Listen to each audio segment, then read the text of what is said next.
Hi hello, നമ്മുടെ പുതിയൊരു വീഡിയോയിലേക്ക് എല്ലാവർക്കും സ്വാഗതം. ഇപ്പോൾ കുറേ ദിവസമായിട്ടുണ്ടാവും വീഡിയോസ് ഇട്ടിട്ട് ഒന്നുമില്ല. ഈ പണിയും നോമ്പും ഒക്കെ കൂടി ആയ കാരണമാണ് ഒന്നും വീഡിയോസുകളൊന്നും എടുക്കാൻ പറ്റാത്തൊരവസ്ഥയായിപ്പോയി.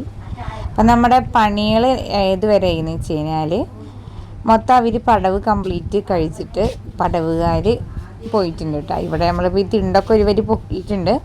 ഈ ഡ്രമ്മ് പുതിയത് വാങ്ങിയതാണ്. നമുക്ക് ആദ്യം ഡ്രമ്മ് 2 വാടകയൊക്കെ ആയിരുന്നു. അതൊരു മണ്ടത്തരം ചെയ്തു പോയി. ആദ്യം തന്നെ പുതിയത് തന്നെ വാങ്ങിയാൽ മതിയായിരുന്നു. അപ്പോൾ അത് കൊടുത്തതിന് ശേഷം പുതിയത് വാങ്ങിയതാണ്.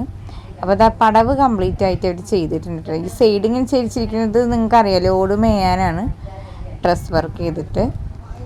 അപ്പോൾ ഇപ്പോൾ ഈ 2 ആഴ്ചയുടെ ഉള്ളിൽ നടന്ന പണികൾ എന്താണെന്ന് വെച്ച് കഴിഞ്ഞാൽ കംപ്ലീറ്റ് പടവുകൾ കംപ്ലീറ്റ് ചെയ്ത് കഴിഞ്ഞിട്ടുണ്ട്.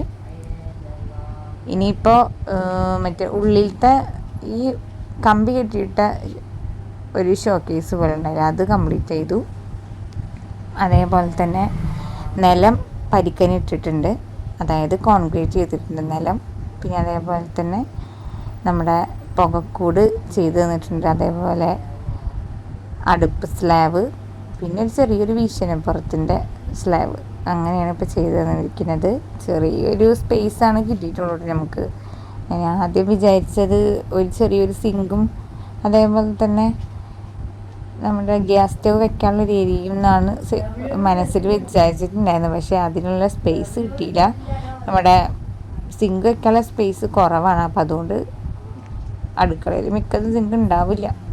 അതിൻ്റെ ഒരു ചെറിയൊരു നിരാശയും കൂടി ഉണ്ട് കേട്ടോ. അപ്പം നമുക്കെന്ത് ചെയ്യാൻ പറ്റിയത്, നമ്മളുള്ള സ്ഥലത്തല്ലേ ചെയ്യാൻ പറ്റുള്ളൂ എന്ന് വിചാരിക്കാം. അപ്പോൾ തൽക്കാലം ഒരു കൊട്ടത്തളം പോലെ ബാക്കിലേക്ക് പണിതിട്ട് അവിടെ നിന്ന് പാത്രം കഴുകാം, അതുള്ള ഇപ്പോൾ ഒരു മാർഗം. അപ്പോൾ തൽക്കാലം ഇപ്പം ഇങ്ങനെയൊക്കെ ആക്കിയിട്ടുണ്ട്. അപ്പോൾ ഈ 2 ആഴ്ചയുടെ പണികൾ ഇതുവരെ ചെയ്ത് കഴിഞ്ഞിട്ടുണ്ട്. വാർപ്പുകാരൻ്റെ പണി ഒരുവിധം കഴിഞ്ഞു. ഇനിയിപ്പോൾ നമുക്ക് മുമ്പത്തേക്ക് കുറച്ച് സ്ലാബ് മാത്രമേ വാർത്തിടാനുള്ളൂ ചാലിലേക്ക്. ഇനിയിപ്പോൾ അത് ലാസ്റ്റും കൊണ്ടേ വേണ്ടുള്ളൂ.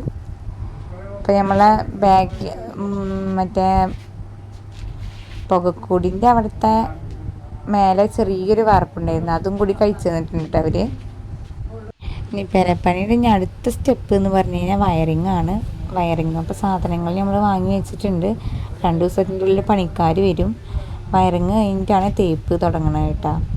തേപ്പ് കഴിഞ്ഞതിന് ശേഷമാണ് ഓടിൻ്റെ വർക്ക് ചെയ്യാൻ ഉദ്ദേശിക്കുന്നത്. അതായത് കമ്പി വെൽഡ് ചെയ്തിട്ട് ഡ്രസ് വർക്ക് അടിച്ചിട്ട് ഓട് മേയാണ്. അപ്പം അങ്ങനെയാണ് ഇപ്പോൾ വിചാരിച്ചിരിക്കുന്നത്. അൽഹംദുലില്ലാ എല്ലാ ഇതും പെട്ടെന്ന് സാധിപ്പിച്ച് തരട്ടെ എന്ന് ദുആ ചെയ്യാം. പിന്നെ പണിക്കാരൻ്റെ ചെറിയൊരു സമയക്കുറവും ഉണ്ട് കേട്ടോ. അതാണ് മെയിനായിട്ടുള്ളൊരു കാര്യം. നമ്മൾ വിചാരിച്ച പോലെ പണികളൊന്നും അങ്ങനെ അങ്ങോട്ട് മുന്നോട്ട് പോകണില്ല. അവരുടെ സമയക്കുറവ് കാര്യം തന്നെയാണ്. പിന്നെ നമ്മുടെ പണി മാത്രമല്ലല്ലോ, മറ്റുള്ളവരുടെ പണികളും കൂട്ടി ഏറ്റ സ്ഥിതിക്ക് അങ്ങനെ അഡ്ജസ്റ്റ് ചെയ്ത് പോവുകയാണ്. അപ്പോൾ നമ്മുടെ വീഡിയോ എല്ലാവരും മറക്കാതെ കാണാൻ ശ്രമിക്കുക. അതേപോലെ തന്നെ സപ്പോർട്ട് ചെയ്യുക. ഇനി അടുത്ത വീഡിയോയിൽ കാണാം കേട്ടോ. ബായ്.